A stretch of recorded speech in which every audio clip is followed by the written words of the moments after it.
We continue the week here at the NFL Experience in Los Angeles, site of Super Bowl 56, just a couple of days away from the game. And a man who knows a thing or two about playing in Super Bowls, a thing or two about winning Super Bowls, a thing or two about being one of the best running backs of all time. Still, the all-time leading NFL rusher, Emmitt Smith. Great to see you, pal. How are you? I'm good, man. How are you doing today? Good. You know that record's never going to be broken. Well, we don't know. We'll see. They said it wasn't going to be broken before. Yeah, but it's not going to be broken now. The game's changed. The game's changed too much. The game has changed. It really has. The game has become a little bit more open, a lot more passing. They're doing a lot of things to protect players, and so therefore even pitch counts for running backs are starting to get calculated into the equation. So, yes, it has changed. But still, somebody out there may come around and do that and break it. We love talking to you every year, and I remember you telling us previously you want to be alive when it happens. Yes, I would love to.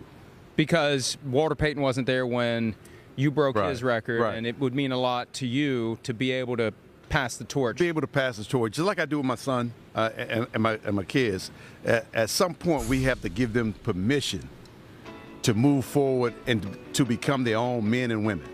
And with this, I wanted Peyton to be there because I already had his permission to go and break the record, but I wanted him to see it happen, celebrate with me, so I can honor him at the same time. And hopefully that can happen for me. Is there anyone you're watching now in today's game that you think maybe this guy has a chance? No one's close yet. I mean, when Adrian was still playing, I was thinking that he would have a chance. Even Frank Gore. Frank Gore surprised a lot of people. He surprised a ton of people. And so the game, you have to have longevity and good fortunes to be on quality teams to where you can amass a number of yards but stay healthy throughout the whole entire process. Yeah, that's absolutely right. And with the push to keep quarterbacks healthy, the rule changes and the implementation of the rules in a way where you see the flags fly all the time for roughing the passer. They want to keep the quarterbacks healthy. They want it to be a passing game. Right. And it's just evolved away from the way it used to be. But like things do evolve and they do go away, but yet they find a way back to where they originated at some point. Who do you like watching run the ball? There's a ton of guys out there. I'm going to probably leave some names out, but obviously my boys Zeke and Tony Pollard, Derrick Henry, Christian McCaffrey, Alvin Kamara. I'm enjoying watching Cam Akers run the rock right now. Minnesota running back. Oh, Dalvin Cook. Dalvin Cook. And even I'm waiting to see Saquon Barkley come back into the fold. I know last year was his first year back, and he suffered a real bad high ankle sprain. But I still think he's a guy to watch. But that was the thing that set you apart. And the game was even more brutal and physical than it is today. And that's not water that Emmitt's drinking, and I'm going to have my sip, too, here in a little bit. That's straight out of the bottle, just cracked, and I've smelled it. It is not a prop. It is real. It is going to be a good day here at the NFL Experience. You were durable. You had all the skills. Yeah. You could run. You could move. You could slip through a crack, but you always kept going. Was it will? Was it the way your body's made? Because even today when the game isn't like it used to be, right, guys get injured all the time. How did you keep going every year? I think it's a combination of all the things that you did mention, but also it's the behind-the-scenes hard work and taking care of my body, getting the proper rest, trying to eat right. Way before eating right and doing those things have become very popular now. I've incorporated a number of different things within my regimen to keep my body healthy so it can perform at the optimal level. Now, grace and mercy is the thing that kept me away from the big injury. Durability is something that I've always have taken pride in. The one thing about a professional athlete, he or she must be available in order to do the things that I have accomplished. No availability, you're losing out on your opportunities to achieve a level of greatness for yourself. And so for me, I just feel very fortunate that my body was built the way it has been built. It performed the way it needed to for me for 15 years in the National Football League, as well as even in high school, and including college. I was thinking about this the other day without understanding the total carries I had in college, but in high school, I think I had over 3,000 carries or something like that, and with the pros, I had over 4,000 carries. So Derek Brooks and I were just talking about how long I've been carrying the ball. Well, and one way to ensure that the creaky joints stay lubricated. Oh, yeah. Is with Herradura. a moderate amount of Herradura. Drink I it like how you responsibly. said it. I don't say it as well as you say it. You say it again. I like how you say it. Herradura. Herradura. Yes. This really isn't. I mean, it's 9 a.m. Pacific time, but it is 5 o'clock somewhere, specifically in London, where we have plenty of friends watching the program on Sky Sports. So I'm gonna give it a little try here. I must add this. Oh, that is good. Oh, that is good. If you don't do it today, National Tequila Day. That is good. And National Tequila Day is coming up 22. That is National Tequila Day, so you can go ahead and get this Ultra Añejo and take a shot on me. Why did I get the big glass? Why did you get the big glass? Because you only had one white glass over there. You only had one, so I had to get your glass some other way. So I figured I'd give you the. You're going to be sipping on it all day. Well, I'll nurse this for a while. You can give me a little more before you go, and I'll have something to keep me lubricated. No, this is yours. Oh, wow. This is yours. Oh, wow. This is yours. All I right. brought it for you, but I figured I'd crack it open and drink one with you. Thank you. Well, I appreciate it. Yeah. Let's talk Cowboys. We may need a few more of these before we talk Cowboys. If we're going to talk Cowboys, we need something right now. What I said after they lost to the 49ers. Yeah.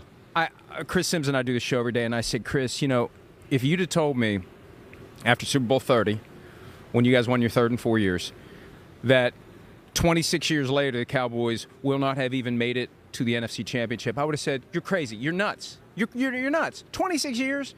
How in the world has this team not made it back, not even to the Super Bowl, to the game before the Super Bowl in 26 years? Well, that's a very, very good question. When I think back over the 26-year time frame, I think the Bill Parcells coach team, has been the closest. If not, it may have been Wade Phillips' team when Romo and Dez supposedly did not make the catch in Green Bay. Those are the two teams that had the chances to do that. This team now is definitely poised for a level of greatness. And what do I mean by that? They have the talent. They have the skilled players. Dak has a ton of weapons. I would upgrade on the tight end spot because we need a guy that can really create some running lanes on the outside and push somebody off the ball or either win or neutral. Offensive line needs to come together a little bit more and be a lot more healthy. Now, with that said, we have to run the ball better.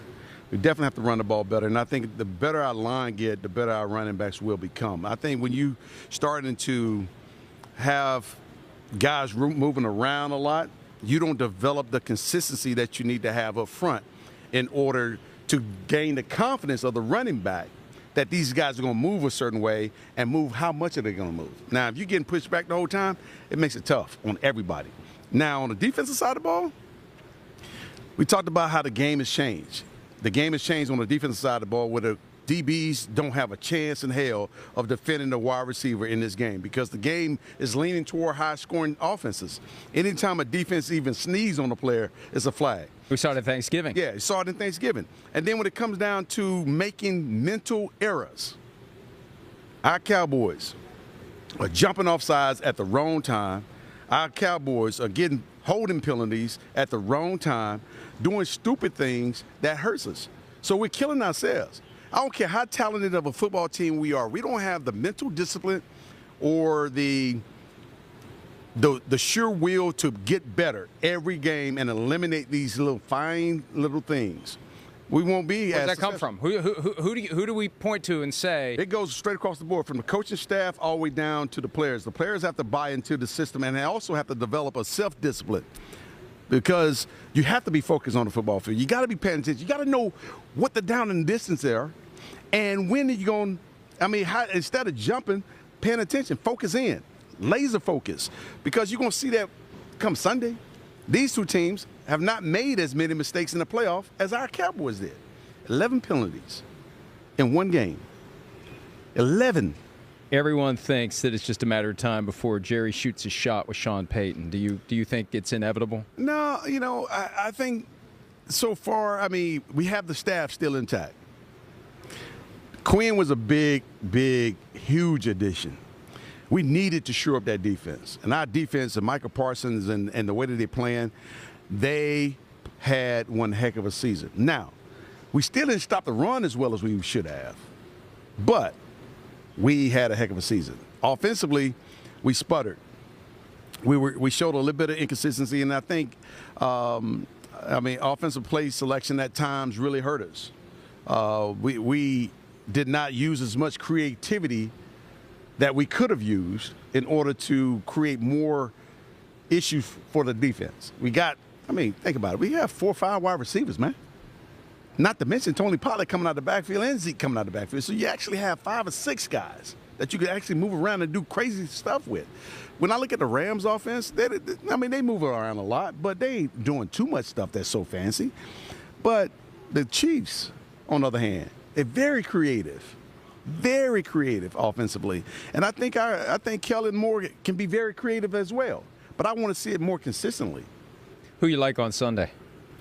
Well, I wish I could say I like the Cowboys, but they're not here. I like Matthew Stafford because he's a Dallas kid, and I'm an NFC guy, and I've always wanted to go with the NFC team. Joe Burrows, on the other hand, I think he has the potential to be the next Tom Brady. I really do, and I believe that when I saw him in this first year at LSU, and his second year was phenomenal at LSU.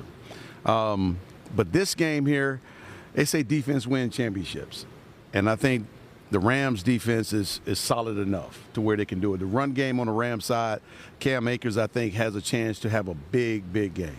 That's the key. 9 sacks allowed by the Bengals against the Titans. Well, the Rams are going to bring it, and we've seen it in a few Super Bowls in recent years where that pass rush overwhelms the opposing offense, and that's the difference. Whether it's the Panthers or the Broncos over the Panthers 7 years ago, last year, the way the Buccaneers harassed Patrick Mahomes, I feel like it's going to be like that too. But we'll see.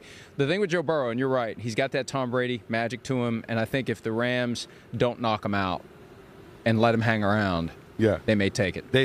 I agree. You give these guys they're fighters, yeah, and they won't quit. Well, you let this hang around, and I am going to take it. Well, it's yours. I am taking it. I know. I'm just making sure. Just don't drink it all. I won't. If you don't drink it all in one setting, you'll be fine. No, I wouldn't have a job I wouldn't have a life come tomorrow if I didn't know. Always drink responsibly, but we appreciate it. Say it again. I like how you say it better than I say it. And it's awesome. It really is good. I'm not just saying that because I'm getting a free bottle. I wouldn't take it if I didn't like it. Emmitt Smith, great seeing you as always. Thank you. And we look forward to talking to you again. Yes, sir. Be good. Cheers. Cheers. Awesome. Hi, I'm Mike Tirico, and thanks for watching. Make sure to hit subscribe for the latest news and highlights from NBC Sports.